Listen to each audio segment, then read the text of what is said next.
مشرف نے جو ان کے ساتھ ظلم کیا اور انہیں قربانی کا بکرا بنایا تو پوری قوم کی بغیرتی ہے کہ اس وقت خاموش رہی ہے سمیت میرے. ہم کیا کر سکتے تھے؟ جابر حکمران ہم پہ مسلط تھے. دیکھیں کمزوریاں ہر انسان میں موجود ہوتی ہیں اور اس کا یہ مطلب نہیں ہے کہ کسی ایک بندے کو آپ قربانی کا بکرا بنائیں. وہ کہتے ہیں نہیں جی ان کو تو امریکہ مانگ رہا تھا، ہم نے ان کے حوالے نہیں کیا، یہی ان کے لیے بہت بڑا اجر ہے. تو وہ اکیلے تو نہیں تھے جو ان پہ الزامات لگتے ہیں. اس لیے آپ دیکھیں اس وقت ڈاکٹر سمر بھی تھے جب وہ بٹن دبایا جا رہا تھا، ڈاکٹر عبد القدیر بھی تھے. دونوں کی کنٹریبیوشن ہے. کرٹیکل جو چیز تھی، زیادہ کام اٹامک انرجی کا ہے لیکن اس میں جو آپ سمجھ لیں دل ہے نا اس کا، وہ کام ڈاکٹر عبد القدیر نے کیا تھا. ظاہر ہے کہ انہی کی قربانیاں تھی. وہ پاکستان کے پاس ٹیکنالوجی آئی. اس لیے میں سمجھتا ہوں کہ پاکستان کا ہر بچہ، پاکستان ایز اے نیشن، یہ پورا ملک، یہ ان کے مرہون منت ہے جو انہوں نے اتنی بڑی پاکستان کو اچیومنٹ کروائی ہے. میں کہتا ہوں جی محمد علی جناح اور ڈاکٹر اقبال کے بعد اگر کوئی تیسرا بندہ ہے نا جس پہ پوری پاکستانی قوم متفق ہے تو تیسرا نام جو ہے نا وہ ڈاکٹر عبد القدیر ہے. جو ان کو تکلیفیں اس قوم سے اٹھانی پڑی، اس پہ اس قوم کو بھی معاف فرما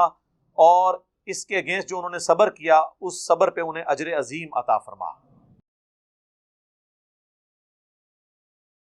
السلام علیکم ورحمۃ اللہ.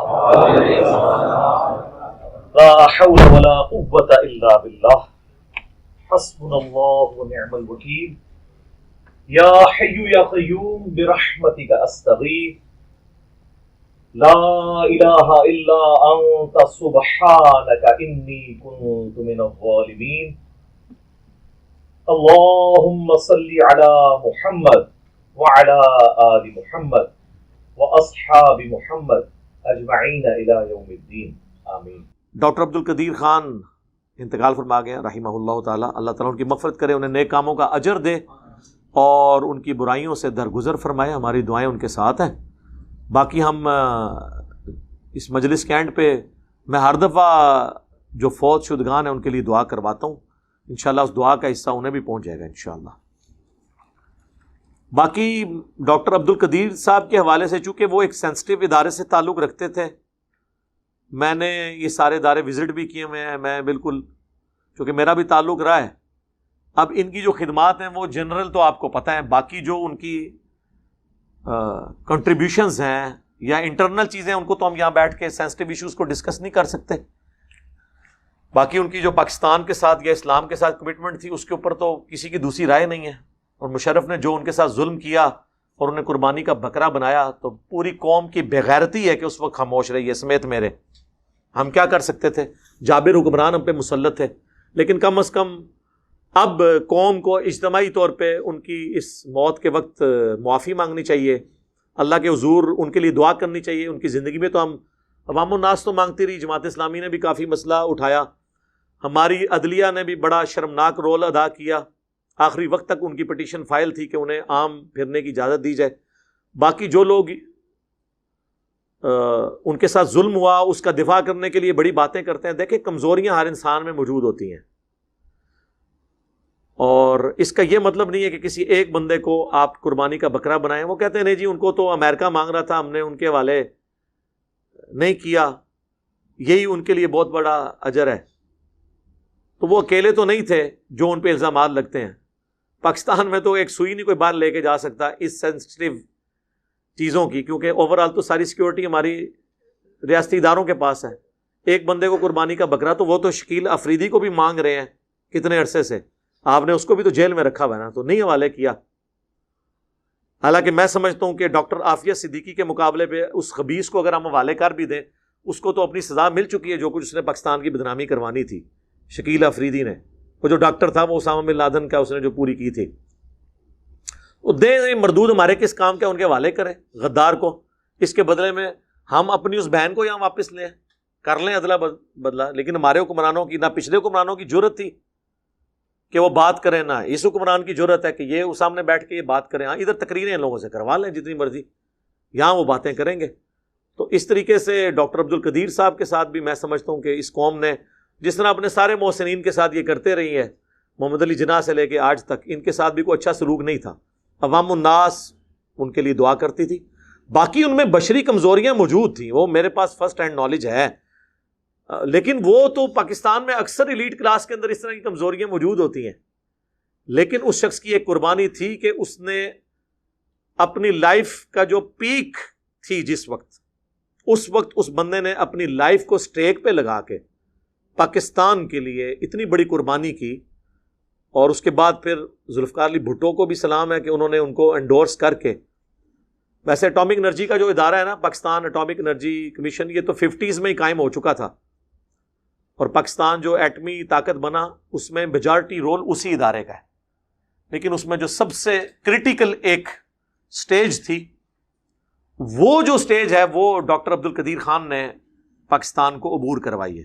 اب وہ سینسٹیو باتیں ہیں مجھے کیمرے میں کرنے کی، ویسے آپ نیٹ پہ پڑھ جائیں تو آپ کو پتہ چل جائے گا. کیونکہ میں اس لیے کہہ رہا ہوں کہ جو اٹامک انرجی کے لوگ ہیں نا، وہ ان سے بڑے جیلس ہوتے ہیں. یہ علیحدہ سے ان کا ادارہ ہے اپنا کوٹا، یہ خان ریسرچ لیبس، جسے کوٹا بھی آپ کہتے ہیں، ریسرچ لیبس کہتے ہیں، ویسے وہ خان ریسرچ لیبس ہے، KRL. اور یہ ہے Pakistan atomic energy commission, PAEC. یہ دونوں الگ ادارے ہیں. اس لیے آپ دیکھیں اس وقت ڈاکٹر سمر بھی تھے جب وہ بٹن دبایا جا رہا تھا، ڈاکٹر عبدالقدیر بھی تھے. دونوں کی کنٹریبیوشن ہے. کرٹیکل جو چیز تھی، زیادہ کام اٹامک انرجی کا ہے، لیکن اس میں جو آپ سمجھ لیں دل ہے نا اس کا، وہ کام ڈاکٹر عبدالقدیر نے کیا تھا. ظاہر ہے کہ انہی کی قربانیاں تھی. وہ پاکستان کے پاس ٹیکنالوجی آئی اور پھر یہاں پہ محنت کے بعد. تو اس لیے میں سمجھتا ہوں کہ پاکستان کا ہر بچہ، پاکستان ایز اے نیشن، یہ پورا ملک، یہ ان کے مرہون منت ہے جو انہوں نے اتنی بڑی پاکستان کو اچیومنٹ کروائی ہے. ڈاکٹر عبدالقدیر رحمہ اللہ تعالیٰ نے، اللہ تعالیٰ ان کی مغفرت کرے، انہیں نیک کاموں کا اجر دے، ان کی برائیوں سے درگزر فرمائے. دیکھیں کمزوریاں ہر انسان میں ہیں، لیکن اس کی اچھائیوں کا ذکر اس اعتبار سے کریں کہ ان کی اچھائیاں ان کی کمزوریوں پہ بھاری ہیں. بہت بڑی بڑی دعوے کرنے والی ہستیاں پاکستان کو وہ کنٹریبیوٹ نہیں کر سکیں جو ڈاکٹر عبدالقدیر نے کیا. باقی جو ان کے سکینڈلز بتاتے ہیں ان میں سے کئی ایک ٹھیک بھی ہیں کہ جی یہ ہو گیا، وہ ہو گیا، فلاں کو ٹھیکہ دے دیا، فلاں جگہ اتنا خرچہ کر دیا. تو میرے بھائی کیا یہ وہی کر رہے ہیں؟ اس سے زیادہ خرچے وہ لوگ کر رہے ہیں جنہوں نے کچھ بھی نہیں دیا، لیے ہی لیا ہے ہمیشہ. تو یار اس نے تو بہت کچھ ہمیں دیا. مجھے تو نہیں پتا کہ ان کو دفنا رہے کہاں ہیں. کوئی اس حوالے سے خبر آئی ہے سر؟ فیصل مسجد. دیکھیں میرے دل میں خیال آیا تھا، میں نے کہا میں پہلے پوچھ لوں.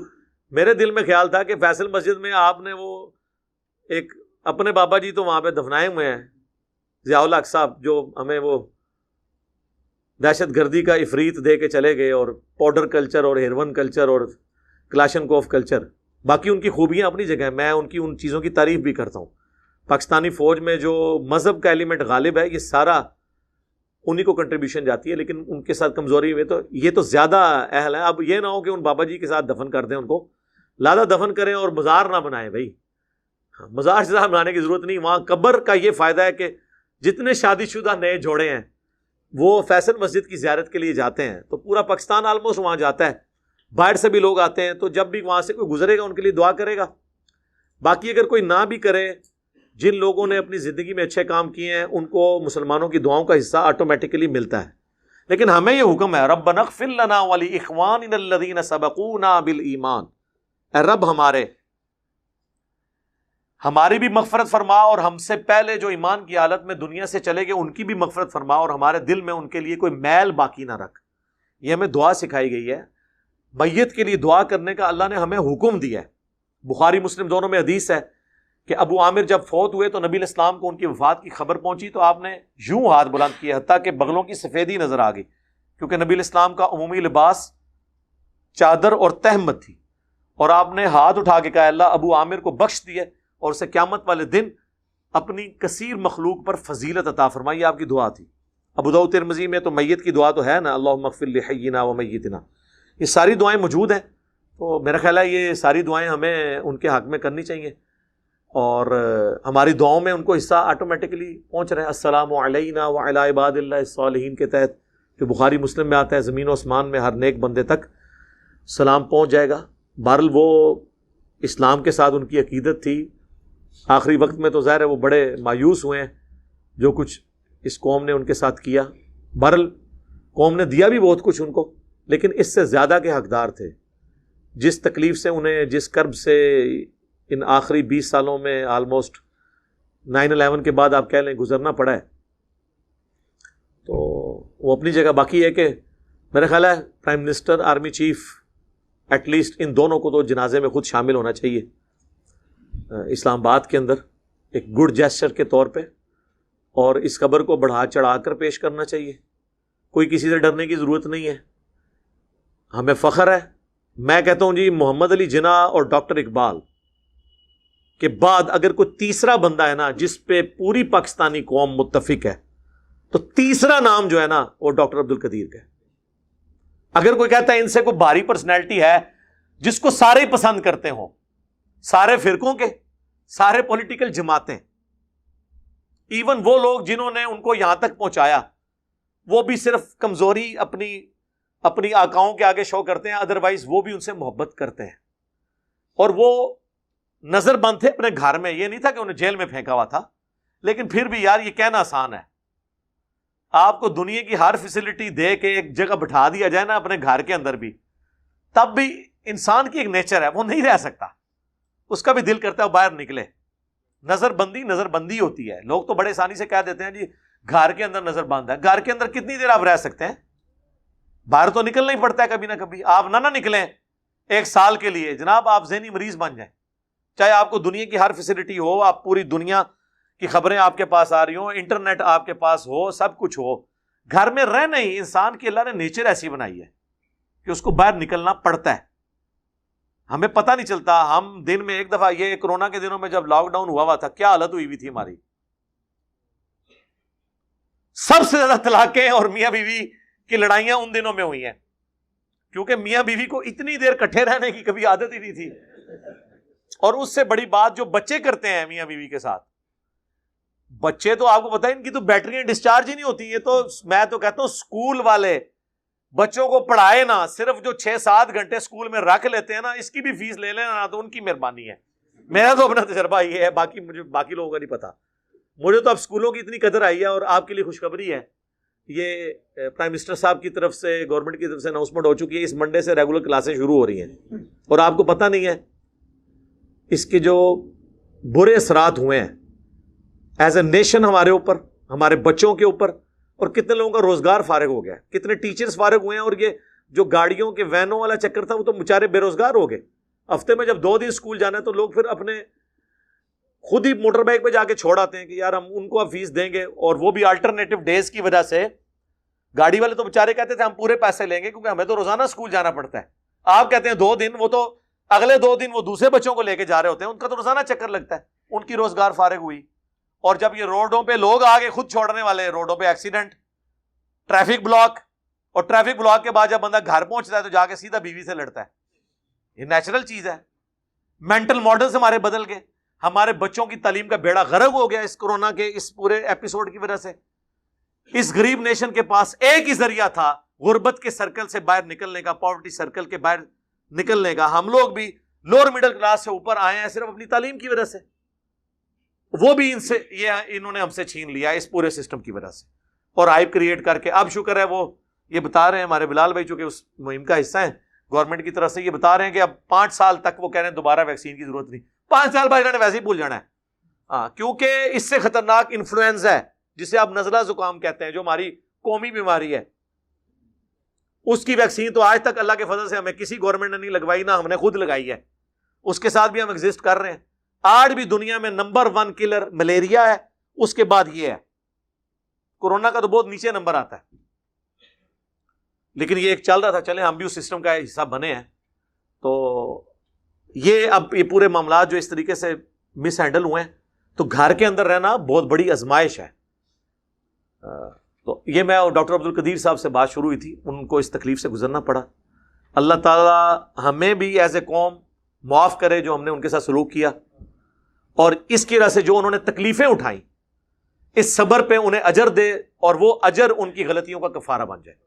اللہم انی اسألک بانک انت اللہ لا الہ الا انت الاحد الصمد الذی لم یلد ولم یولد ولم یکن له کفوا احد والہکم الہ واحد لا الہ الا هو الرحمن الرحیم الف لام میم اللہ لا الہ الا هو الحی القیوم اللہم صلی علی محمد وعلی آل محمد ربنا آتنا فی الدنیا حسنہ وفی الآخرۃ حسنۃ وقنا عذاب النار اللہم احسن عاقبتنا فی الامور کلہا وأجرنا من خزي الدنيا وعذاب الآخرة ربنا هب لنا من أزواجنا وذرياتنا قرة أعين وجعلنا للمتقين إماما۔ اے اللہ ہمارے ماں باپ کی، ہمارے بھی بچوں کی، پوری امت کی تمام دینی دنیاوی جسمانی روحانی ظاہری باطنی پریشانیاں تکلیف مصیبتیں دکھ درد بیماریاں دشواریاں دور فرما، اور جن جن بھلائیوں کا سوال تیرے محبوب علیہ السلام نے تجھ سے کیا ان تمام کے حق میں ان بھلائیوں کو قبول فرما، اور جن جن چیزوں کے شر سے تیرے محبوب صلی اللہ علیہ وآلہ وسلم نے تیری پناہ طلب کی ان تمام لوگوں کو ان چیزوں کے شر سے اپنی پناہ عطا فرما۔ اے اللہ ڈاکٹر عبد القدیر صاحب رحمہ اللہ تعالیٰ کو بخش دے، اور قیامت والے دن انہیں کثیر مخلوق پر فضیلت عطا فرما، بحیثیت انسان جو ان سے برائیاں ہوئیں اے اللہ ان سے درگزر فرما، اور اے اللہ جو ان کو تکلیفیں اس قوم سے اٹھانی پڑی اس پہ اس قوم کو بھی معاف فرما، اور اس کے اگینسٹ جو انہوں نے صبر کیا اس صبر پہ انہیں اجر عظیم عطا فرما۔ اے اللہ ہمارے ملک پاکستان کی خیر فرما، اسے اندرونی اور بیرونی خطرات سے محفوظ فرما، پورے عالم اسلام کی خیر فرما۔ اے اللہ چائنا میں، کشمیر میں، فلسطین میں، افغانستان میں، عراق میں، شام میں، جہاں کہیں بھی مسلمان مصیبت پریشانی میں ہیں اے اللہ غیب سے ان کی مدد فرما۔ حاضرین کے دلوں میں جو جو نیک اور جائز دعائیں ہیں قبول فرما، حاضرین کے جو چھوٹے بڑے رشتہ دار فوت ہو چکے ان کی مغفرت فرما۔ اللہم اغفر لحینا ومیتنا وشاہدنا وغائبنا وصغیرنا وکبیرنا وذکرنا وانثانا اللہم من احییتہ منا فاحیہ علی الاسلام ومن توفیتہ منا فتوفہ علی الایمان۔ سبحان ربک رب العزة عما یصفون وسلام علی المرسلین والحمد للہ رب العالمین وصلی اللہ علی النبی الکریم وعلی آلہ واصحابہ اجمعین الی یوم الدین آمین۔